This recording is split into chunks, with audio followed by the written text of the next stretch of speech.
Assalamualaikum warahmatullahi wabarakatuh. Saya Nurinda Ramadhani dari kelas C1 dengan NIM 2190302234. Di sini saya akan membacakan buku kerja KWU 2 bergerak dari sebuah ide menjadi sebuah usaha, buku kerja 10 dan 11. Yang pertama yaitu buku kerja 10, identifikasi akses pembiayaan atau modal usaha baru. Elemen yang pertama yaitu identifikasi pentingnya pembiayaan atau modal. Kriteria unjuk kerjanya, alasan kebutuhan modal usaha baru diidentifikasi. Hasil rekamannya, alasan usaha baru perlu modal dapat mencakupi yang pertama tantangan atau cash flow, yang kedua siklus pengembangan produk yang panjang. Yang kedua yaitu sumber-sumber modal personal diidentifikasi. Sumber-sumber modal personal dapat mencakupi dana pribadi. Yang kedua, sumber bootstrapping, yaitu menemukan cara untuk menghindari kebutuhan pembiayaan atau pendanaan eksternal melalui kreativitas, kecerdikan, penghematan, pemotongan biaya, atau cara apapun yang diperlukan. Yang ketiga, ada potensi peningkatan pendanaan dipersiapkan. Potensi peningkatan pendanaan dapat mencakupi yang pertama ada equity capital atau penyertaan modal, yang kedua ada creative source atau sumber-sumber kreatif. Yang kedua yaitu identifikasi sumber-sumber pembiayaan ekuitas. Kriteria unjuk kerjanya yaitu yang pertama ada business angels diidentifikasi. Business angel mempunyai karakteristik yaitu mereka berinvestasi sesuai dengan kelayakan proyek dengan harapan keuntungan di masa depan. Yang selanjutnya, jenis venture capital diidentifikasi. Jenis venture capital dapat mencangkupi, yaitu berdasarkan kepemilikan. Yang pertama ada private venture capital company, yang kedua public venture capital company, yang ketiga yaitu bank affiliate venture company. Selanjutnya yaitu initial public offering diidentifikasi, IPO, dapat memberikan manfaat. Yang pertama, diversifikasi likuiditas dan portofolio. Yang kedua, pengakuan investor dan perubahan modal. Yang ketiga, yaitu identifikasi pembiayaan pinjaman. Yang pertama, ada bank komersial diidentifikasi, yaitu mempunyai karakteristik yang pertama, sentimen ini bukan ketukan melawan bank. Hanya saja bank-bank itu beresiko buruk dan pembiayaan usaha startup adalah bisnis yang beresiko. Yang selanjutnya yaitu SBA Guaranteed Loan diidentifikasi. SBA Guaranteed Loan memiliki karakteristik yang pertama, pinjaman tersebut untuk usaha kecil yang tidak dapat memperoleh kredit di tempat lain. Yang kedua, hampir semua usaha kecil memenuhi syarat untuk mengajukan pinjaman tanpa jaminan SBA. Selanjutnya yaitu sumber-sumber pinjaman lain diidentifikasi. Sumber-sumber pinjaman lain dapat mencakupi yaitu teman dan keluarga. Yang keempat yaitu identifikasi sumber-sumber kreatif pembiayaan dan modal. KUK-nya leasing atau sewa diidentifikasi. Leasing atau sewa memiliki karakteristik. Sewa merupakan perjanjian tertulis di mana pemilik properti mengizinkan seorang individu atau bisnis untuk menggunakan properti tersebut selama jangka waktu tertentu dengan imbalan pembayaran. Yang kedua, sebagian besar sewa menggunakan uang muka sederhana dan pembayaran bulanan selama masa sewa. Dan yang ketiga, pada akhir sewa peralatan, usaha baru ini biasanya memiliki pilihan untuk berhenti menggunakan peralatan tersebut, membelinya untuk nilai pasar wajar, atau memperbaruinya sewa guna usaha. Dan yang terakhir yaitu SBIR, yaitu Small Business Innovation Research and STTR, Small Business Technology Transfer Grant Programs diidentifikasi. SBIR dan STTR memiliki karakteristik yang pertama, program ini memberikan hibah tunai kepada pengusaha yang mengerjakan proyek di area tertentu. Yang kedua, program SBIR adalah program hibah kompetitif untuk usaha kecil di tahap awal dan proyek pembangunan. Dan yang ketiga, SBIR adalah program 3 fase, yang berarti bahwa perusahaan yang memenuhi syarat memiliki potensi untuk menerima lebih dari satu hibah untuk mendanai proposal tertentu. Yang selanjutnya yaitu buku kerja 11, identifikasi dan evaluasi peluang pemasaran. Langkah-langkahnya yaitu yang pertama, identifikasi peluang pemasaran. KUK-nya 1.1 Informasi tentang kebutuhan pasar dan jenis pemasaran dianalisa untuk mengidentifikasi peluang pemasaran. Hasil rekamannya, informasi tentang kebutuhan pasar dapat mencakupi yang pertama, informasi pasar komparatif.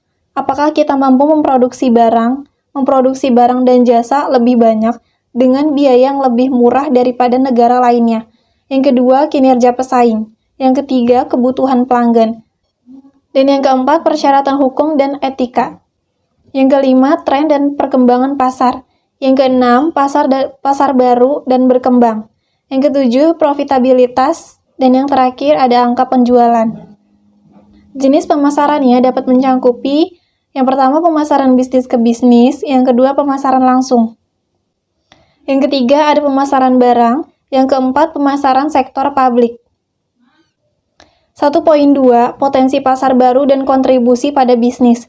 Diteliti untuk masuk, membentuk, atau mempengaruhi pasar dalam hal kemungkinan kontribusi terhadap bisnis. Potensi pasar baru dapat mencakupi yang pertama ada e-commerce, yang kedua pasar ekspor.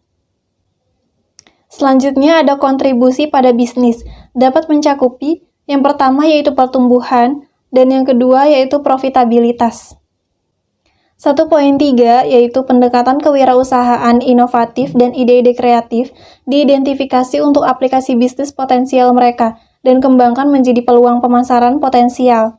Pendekatan kewirausahaan inovatif dan ide-ide kreatif dapat mencakupi yang pertama functional approach atau penjualan, pembelian, pengangkutan, penyimpanan, pembelanjaan, penanggungan risiko, standarisasi, pengumpulan informasi pasar.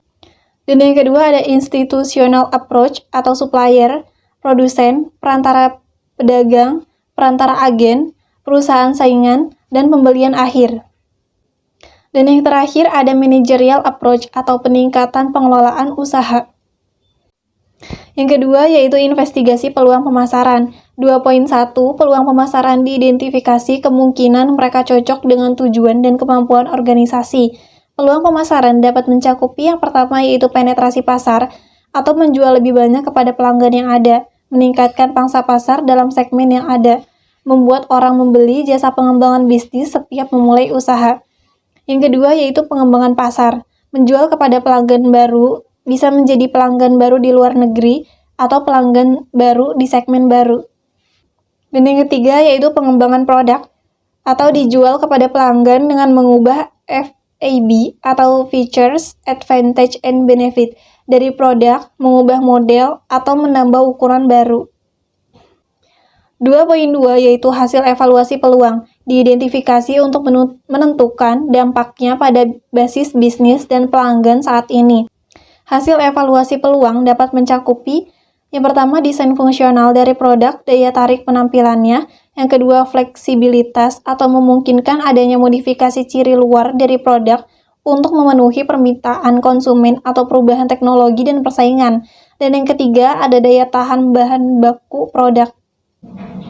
Yang keempat yaitu keamanan produk tidak menimbulkan bahaya pada kondisi operasi normal. Yang kelima kemudahan untuk diproduksi dan diproses, dan yang keenam kemudahan untuk ditangani. 2.3 Kelayakan finansial dari setiap peluang pemasaran dinilai berdasarkan faktor eksternal, biaya, manfaat, risiko, dan peluang. Kelayakan finansial dapat mencakupi yang pertama yaitu faktor eksternal, kode praktik, kebijakan dan pedoman, peraturan, undang-undang yang relevan. Yang kedua ada biaya, dan yang terakhir ada peluang. 2.4 Kemungkinan strategi pesaing potensial diidentifikasi dari pesaing dengan produk atau jasa yang sama. Strategi pesaing dapat mencakupi pemotongan harga dan kupon. 2.5 Ranking peluang pemasaran dalam hal kelayakan dan kemungkinan kontribusinya bagi bisnis. Ranking peluang pemasaran dapat mencakupi yaitu top ranking topics. Yang ketiga yaitu evaluasi perubahan yang diperlukan untuk operasi bisnis saat ini. 3.1 Perubahan yang diperlukan untuk operasi saat ini untuk mengambil keuntungan dari peluang pemasaran yang layak. Perubahan yang diperlukan dapat mencakupi yang pertama perencanaan proyek pemasaran, yang kedua infrastruktur teknologi pemasaran, yang ketiga data pemasaran dan analisis, dan yang terakhir ada kepatuhan dan risiko merek. 3.2 Perubahan organisasi untuk layanan basis pelanggan yang meningkatkan atau berbeda termasuk penyediaan untuk kualitas layanan berkelanjutan kepada pelanggan yang sudah ada. Perubahan organisasi dapat mencakupi yang pertama yaitu struktur organisasi berorientasi pada pelanggan dan yang kedua struktur organisasi berorientasi pada pasar atau wilayah. 3.3 Perkiraan kebutuhan sumber daya untuk operasi yang diubah. Perkiraan kebutuhan sumber daya yaitu biaya produksi, biaya promosi, penelitian dan pengembangan, dan yang terakhir ada pelatihan staf. 3.4 Komunikasi kelayakan. Membuat perubahan pada operasi saat ini kepada pemangku kepentingan utama. Komunikasi kelayakan yaitu staf sumber daya manusia, manajer, tenaga pemasaran, dan pengawas. 3.5 Dokumentasi peluang pemasaran yang baru, diidentifikasi, dan perubahan yang diperlukan.